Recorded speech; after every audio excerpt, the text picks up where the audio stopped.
الله به وبعلومه وفضله ومشايخه ومشايخنا وأصولنا ولفتوح. بسم الله وحده نحمده حمدا يوافي نعمه ويكافي مزيده. سبحان الذي علم الإنسان حتى علمه ووحده. ونصلي ونسلم على نبينا محمد صلى الله عليه وسلم ذي الحوض والشفاعة وعلى آله وصحبه النجوم الباكرة. أما بعد فإن مثل ما بعث الله نبيه كمثل غيث أصاب أرضا واسعة ومنها طائفة طيبة قبلت الماء فأنبتت الكلأ والعشب كثيرا لا حول ولا قوة إلا بالله. وبالسند المتصل إلى مؤلف صاحب الكتاب الشيخ محمد يوسف النبهاني ذي الكرامة نفعنا الله به وبعلومه وبركاته في الدين والدنيا والآخرة وآله ومشايخه ومشايخنا وأصولنا ولفتوح العلم والحكمة أن الله يتغشاهم بالرحمة والمغفرة ويجعلنا من الذين يستمعون القول فيتبعون أحسنه ويعملون الخيرات فاحتسبه. وإلى حضرة النبي محمد صلى الله عليه وآله وسلم الفاتحة. أعوذ بالله من الشيطان الرجيم. الرحمن الرحيم. الحمد لله رب العالمين الرحمن الرحيم مالك يوم الدين إياك نعبد وإياك نستعين اهدنا الصراط المستقيم صراط الذين أنعمت عليهم غير المغضوب عليهم ولا الضالين آمين. Bismillahirrahmanirrahim. Qala al-mu'allif rahimahullah qauluhu ma ana biqari ay inni ummi fala aqra'ul kutuba.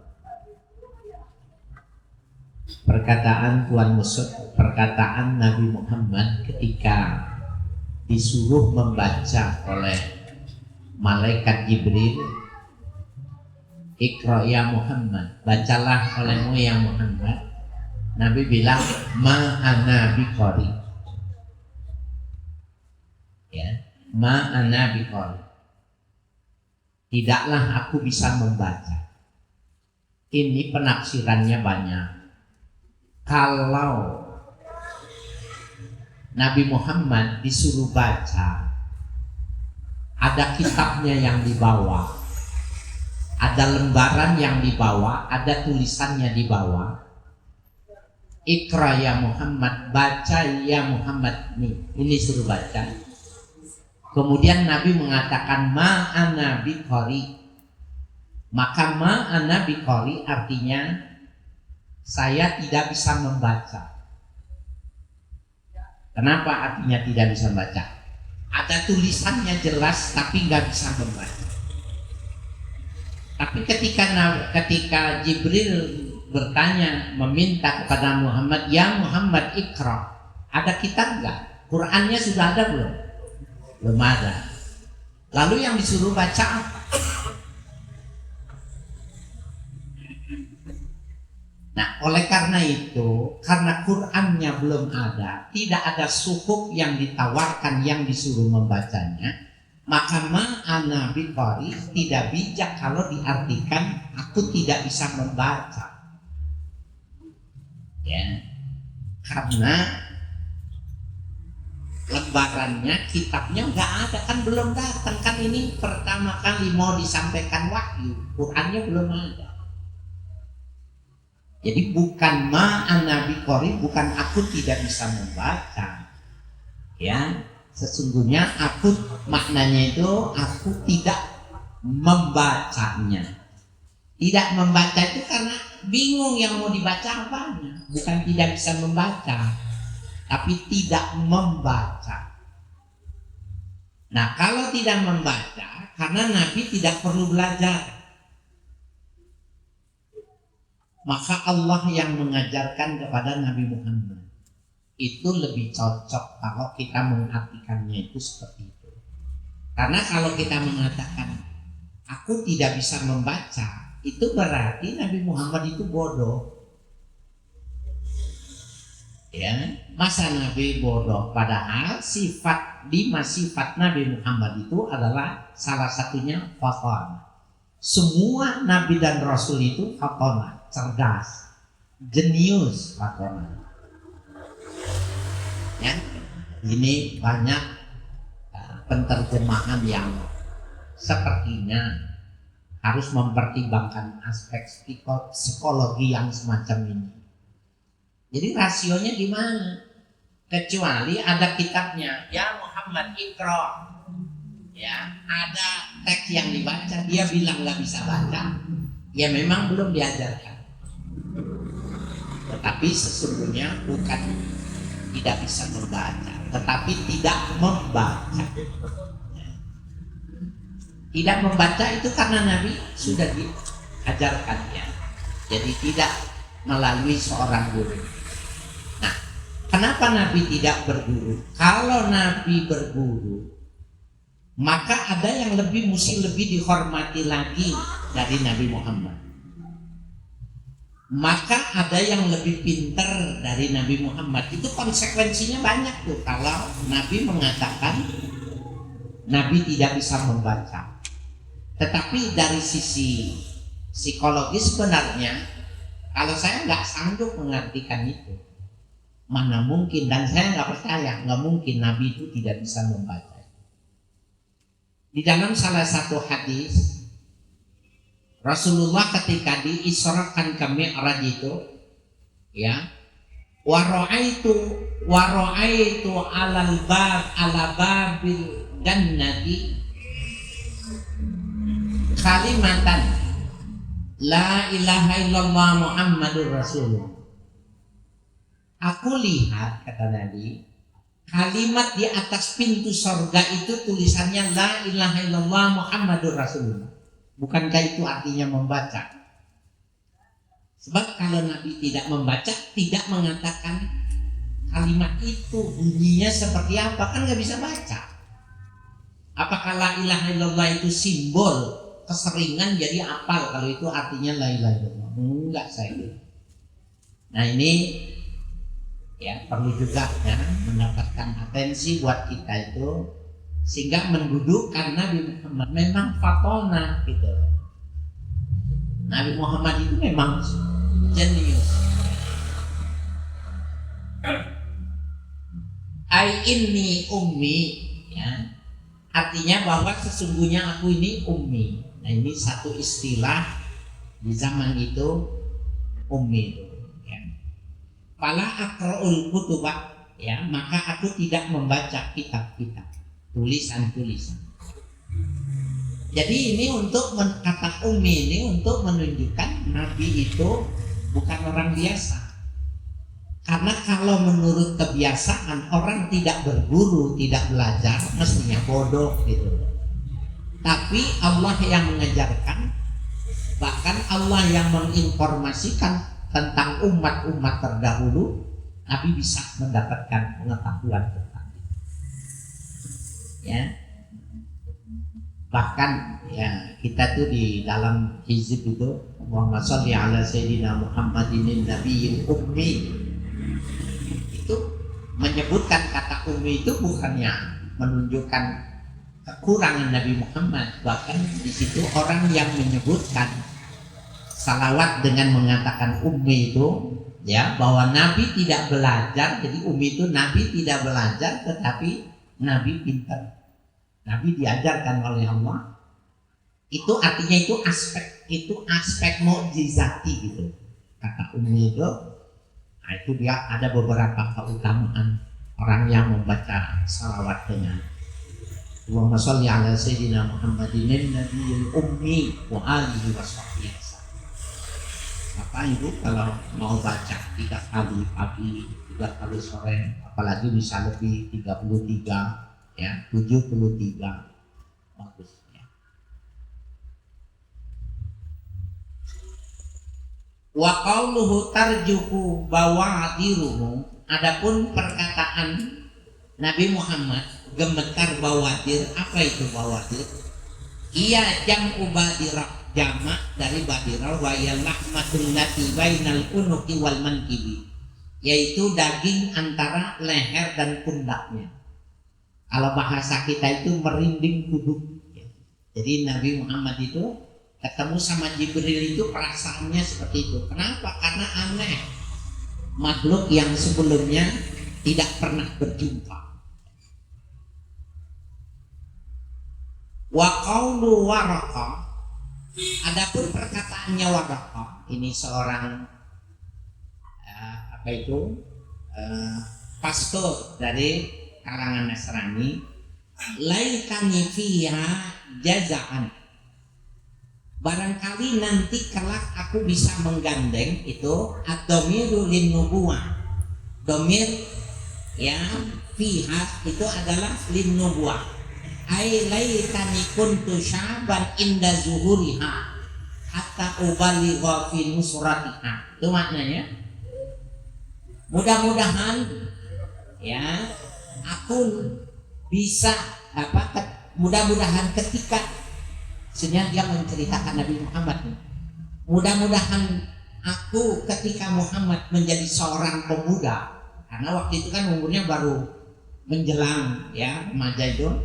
Kalau muda inda zuhuriha, ketika dinampakkan kenabiannya pada Nabi Muhammad itu, hatta ubaligha fi nusratiha, sehingga dewasa aku bisa menjadi penolongnya.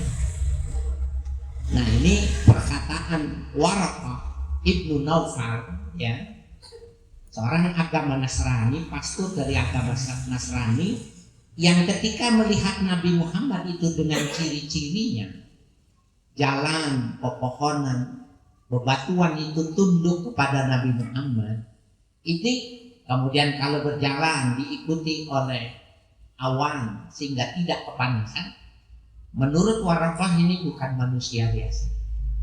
Inilah orang yang didatangi oleh ya malaikat yang mendatangi Nabi Musa. Namun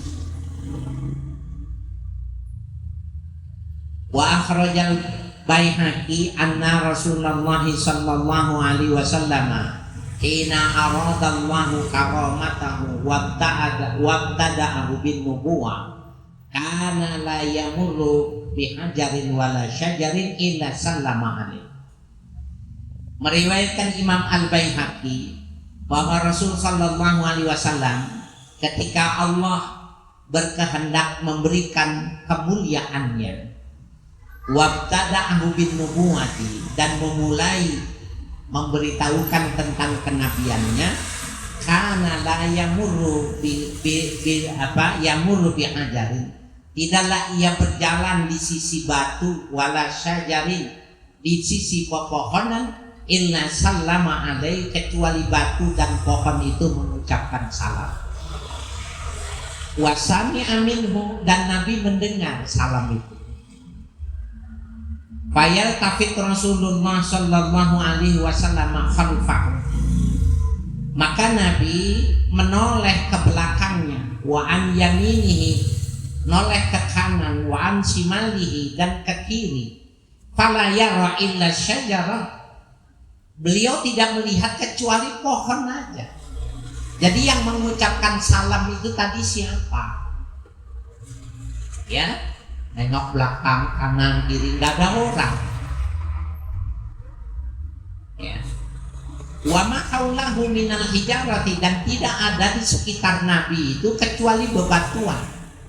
Jadi Bapak kalau ke Mekah, ke Madinah, ya, dan Taif sekitarnya itu, gunung di sana dibilang gunung batu, memang batu semua, memang benar-benar batu. Lalu yang mengucapkan salam itu siapa?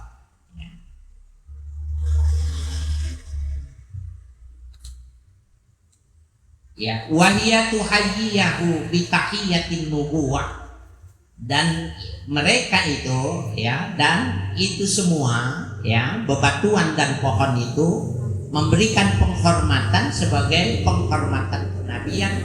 Assalamu alayka ya Rasulullah, itu yang diucapkan. Assalamu alayka ya Rasulullah. Nabi nengok, nggak ada orang. Kalau kita lari itu, kita lagi jalan sepi, nengok nggak ada orang, ada yang ngucapin salam gitu, assalamualaikum gitu. Mau ngaji bang, mau ngaji po gitu, lari gitu. Nah cirinya nggak serem, ya. Jadi kalau itu datangnya dari setan, dari iblis, itu dekatnya itu menyeramkan, ya. Tapi kalau dia tidak dari kalangan yang semacam itu, cirinya tidak serem. Sama saja seperti kita mengucapkan salam satu dengan yang lainnya. Ya, jadi ini dari awal ya sudah seperti itu keadaan Rasul sallallahu alaihi wasallam. Wa an Jabirin anna Rasulullah sallallahu alaihi wasallam qala jawartu bihi ra'i syahran. Hadis diriwayatkan dari Sayyidina Jabir bahwa Rasul sallallahu alaihi wasallam menceritakan jawartu ai itakaftu bihi ra'in syahran. Aku iktikaf, ya, berdiam diri di Goa Hira itu tadi 1 bulan. Ini yang disebut dengan tahannus.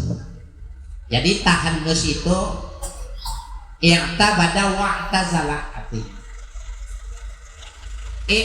I'tabada, ya, menghususkan ibadah, wa'tazala, dan meninggalkan segala sesuatunya.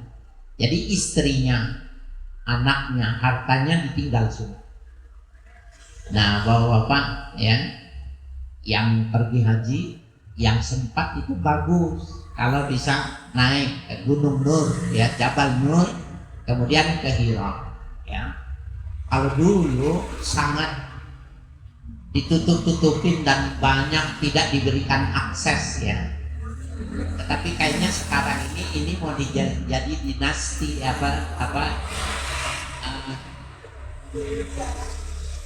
tempat orang-orang bisa mencari suasana kejiwaan, gitu ya. Jadi karena saya lihat itu jalanannya sudah diberi pegangan, ya. Kalau dulu pemerintah Saudi itu anti betul dengan hal-hal yang semacam itu, ya, tapi kelihatannya sekarang sudah agak longgar gitu. Falamma qadaitu jiwari habattu fanuditu wa nazartu an yamini falam ara syai'an wa nazartu an shimali falam ara syai'an wa nazartu ala khalfi falam ara syai'an wa rafa'tu ra'si fa ra'aitu syai'an falam athbutu lahu. Falamma qadaitu jiwari, tatkala aku, ya, menunaikan yang demikian itu tadi, habattu ay nazaltu, kemudian aku turun. Jadi udah 1 bulan turun.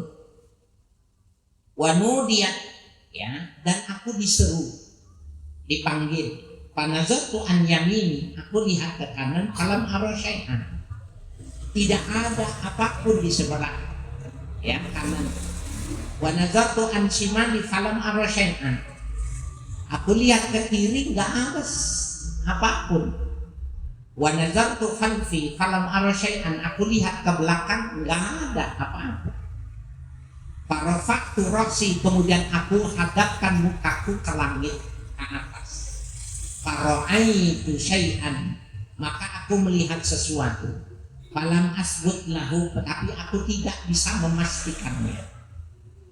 Fa'ataitu Khadijah, kemudian aku menjumpai Khadijah, istri.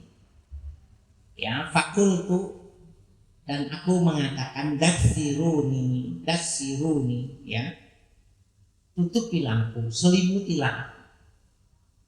Jadi Nabi Muhammad itu, ya, ketika di Gua Hira itu melihat belum sampai kepada wahyunya, baru melihat ada sesuatu di langit itu. Yang dia lihat itu, Nabi itu sudah merinding bulu kuduknya, kemudian sudah gemetar. Turun Nabi, pulang, bilang kepada istrinya, selimuti aku, selimuti aku. Ya, nggak sanggup.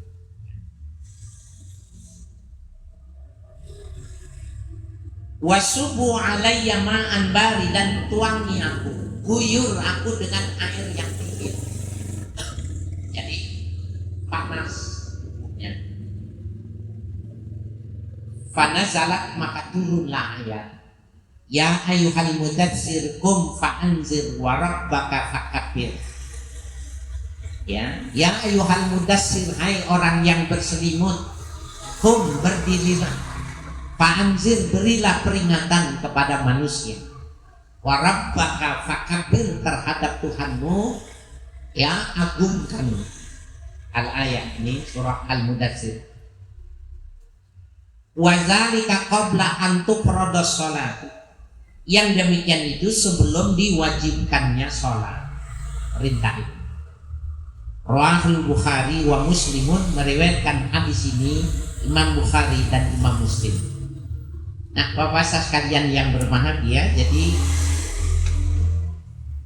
dari awal kehidupan Nabi itu sudah berbeda ya. Terlihat sekali kalau beliau itu memang dipilih.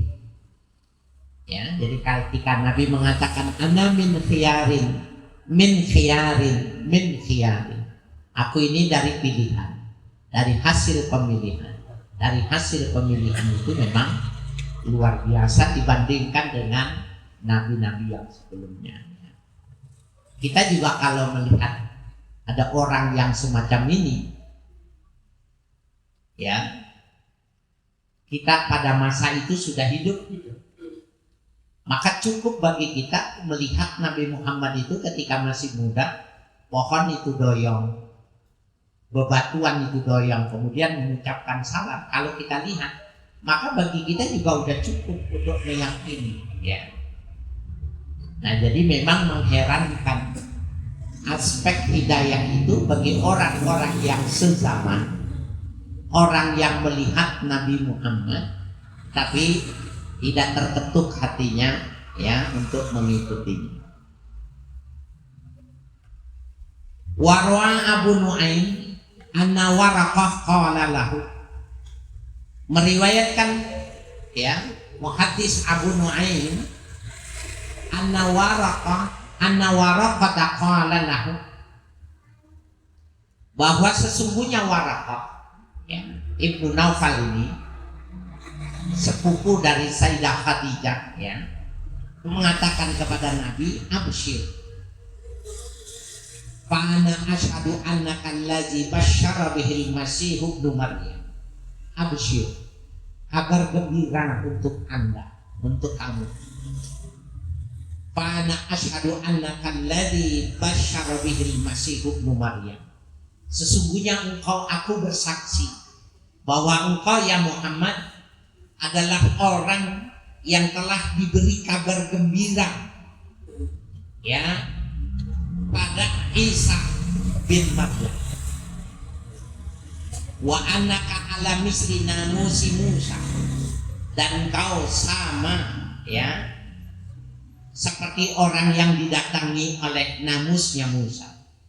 Namus itu Jibril ya. Wa annaka nabiyyun mursalun, sesungguhnya engkau adalah nabi yang diutus. Nah, jadi yang pertama berakidah bahwa Nabi Muhammad itu adalah nabi dan rasul itu justru orang Nasrani, pendetanya. Ya, jadi sepupu dari Khadijah.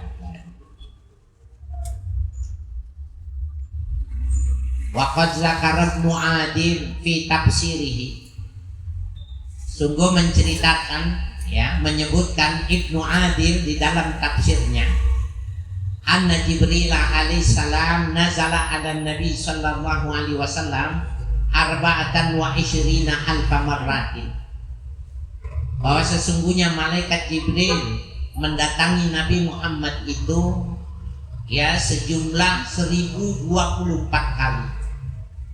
1024 kali. Jadi rekor yang pernah dipegang oleh Nabi dan Rasul yang paling banyak dijumpainya adalah beliau.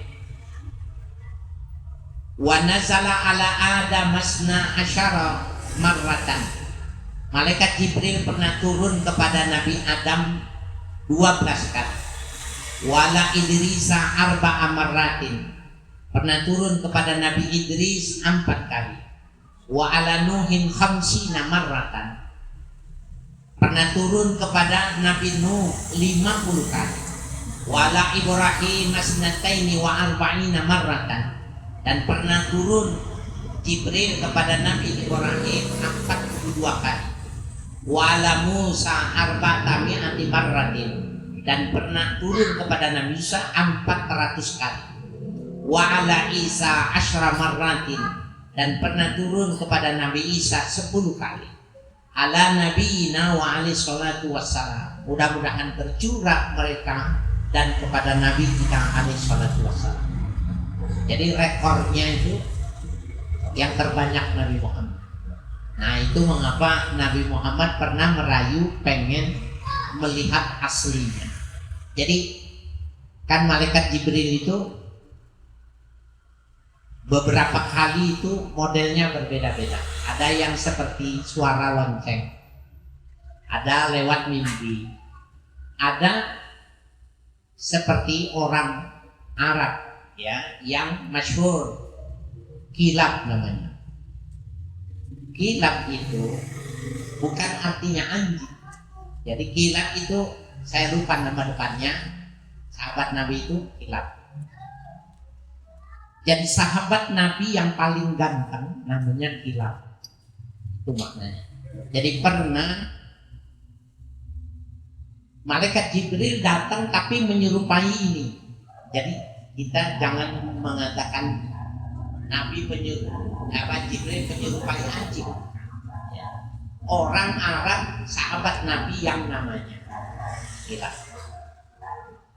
Nah, yang kelima Nabi ya pernah mendapatinya itu dalam sosok yang berbeda, dan itu hanya Nabi yang melihat. Ada sepupu beliau ya Abdullah bin Abbas. Ketika itu dalam satu pertemuan malaikat Jibril datang. Tapi ketika malaikat Jibril datang itu nggak ada yang tahu, nggak ada yang lihat. Nabi tentu saja melihat. Maka Nabi berdialog kepada tamunya malaikat Jibril. Cuma sepupunya ini melihatnya itu seperti orang yang melihat. Jadi bapak-bapak kalau di samping saya ini ada malaikat atau ada jin yang sedang ikut ngaji ini, bapak-bapak nggak bisa lihat, tapi bisa jadi ada orang yang melihat. Kan beda ya cara memperhatikannya. Selesai wahyunya turun, maka Nabi menegurnya kepada sepupunya ini. Yabna ammi ra'aitahu.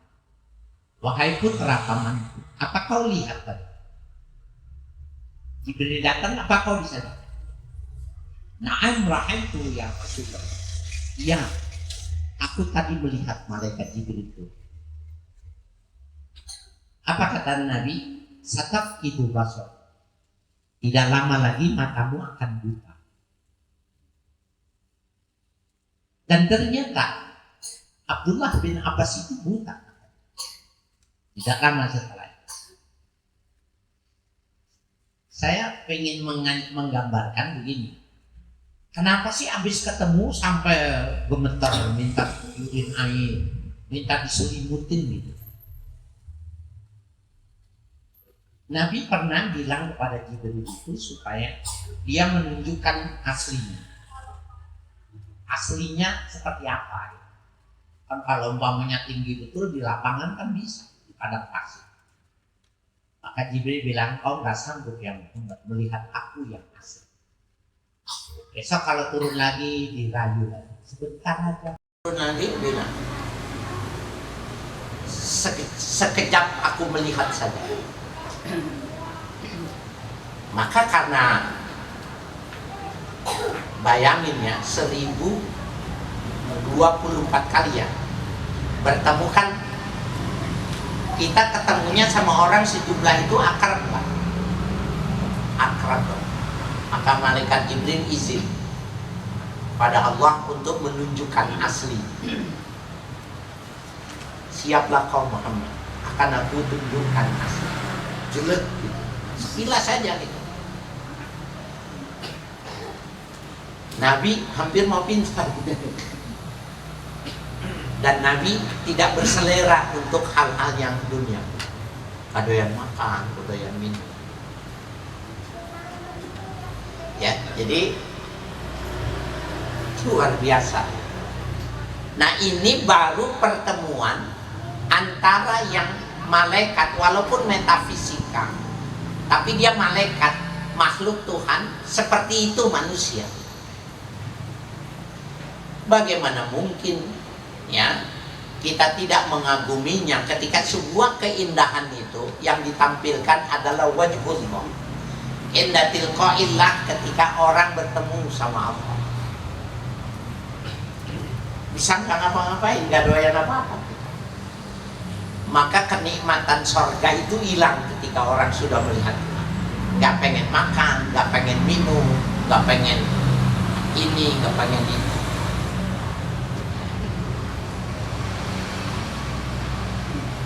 Nah, kita memang bisa melihat betapa hal yang luar biasa yang terjadi pada Nabi kita Muhammad SAW.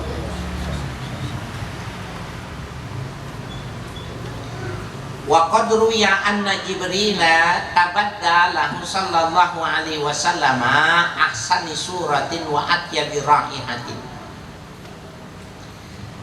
Dan diriwayatkan bahwa malaikat Jibril menampakkan kepada Nabi Muhammad itu fi ahsani suratin, dalam bentuk yang paling ganteng, wa atyabi raihatin, dan yang paling wangi bau.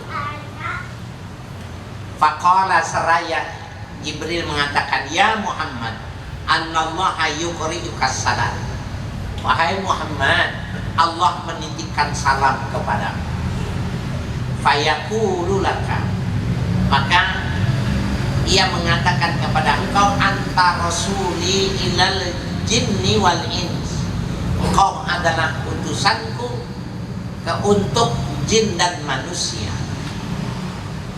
Fad'uhum ila qauli la ilaha illallah, ya, maka serulah mereka, ajaklah mereka itu, jin dan manusia itu, ila qauli la ilaha illallah, kepada perkataan la ilaha illallah. Nah, jadi ini Bapak-bapak mesti dipahami. Jadi perintah Allah itu adalah qaulu la ilaha illallah. Perkataan la ilaha illallah itu perintahnya. Adapun perkataan la ilaha illallah Muhammadur Rasulullah itu adalah kelanjutan. Karena la ilaha illallah itu adalah aspek imani. Ya, aspek imani di mana syarat untuk berimannya seseorang itu harus mengucapkan ini, la ilaha illallah Muhammadur Rasulullah. Yang diperintah itu la ilaha illallah. Oleh karena itu, ketika ada orang bertanya, kenapa kalau orang tahlilan kok la ilaha illallah, la ilaha illallah, kok nggak ada Muhammadur Rasulullahnya? Karena la ilaha illallah Muhammadur Rasulullah itu sudah menjadi pembuka dia menjadi seorang muslim. Maka perintah yang disuruhnya itu la ilaha illallah. Adapun kreasi penutup la ilaha illallah Muhammadur Rasulullah SAW itu sifarian kreasi. Tetapi perintahnya itu afdalu dzikri la ilaha illallah, tidak ada kata Muhammad Rasulullah. Nah, kita ini harus paham nih. Imam, jangankan orang biasa, imam di masjid hari Jumat itu, hari biasa, masih sering kita mendengar waktu azan itu kan la ilaha illallah, dia jawabnya la ilaha illallah Muhammadur Rasulullah. Ini apa nih? Muhammadur Rasulullahnya apa nih? Kan azannya la ilaha illallah. Wa taqulu kama yaqulul muadzin, katakan sebagaimana yang dikatakan muadzin. Muadzin bilangnya apa? La ilaha illallah, pakai Muhammadur Rasulullah enggak?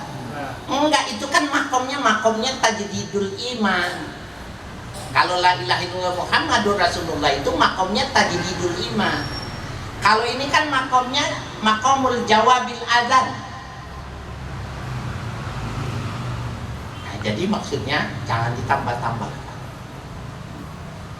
Saya ingat benar tuh Mu'alim Syafi'i Al-Dami itu ketika menjelaskan tentang hati. Jadi kita jangan suka nambah-nambahin. Yang sebenarnya apakah Nabi Muhammad nggak tahu?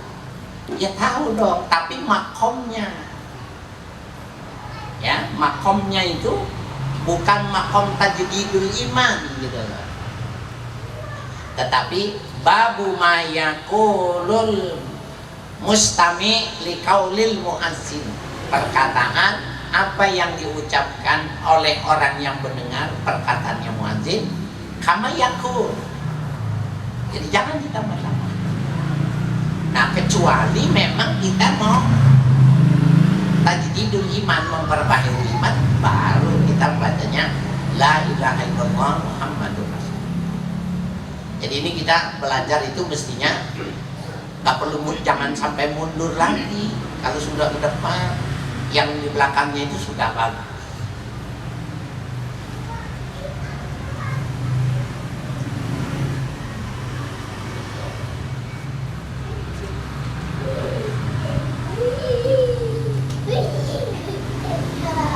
Summa daraba bi rijlihil ardha fanaba'at an ainu. Ya,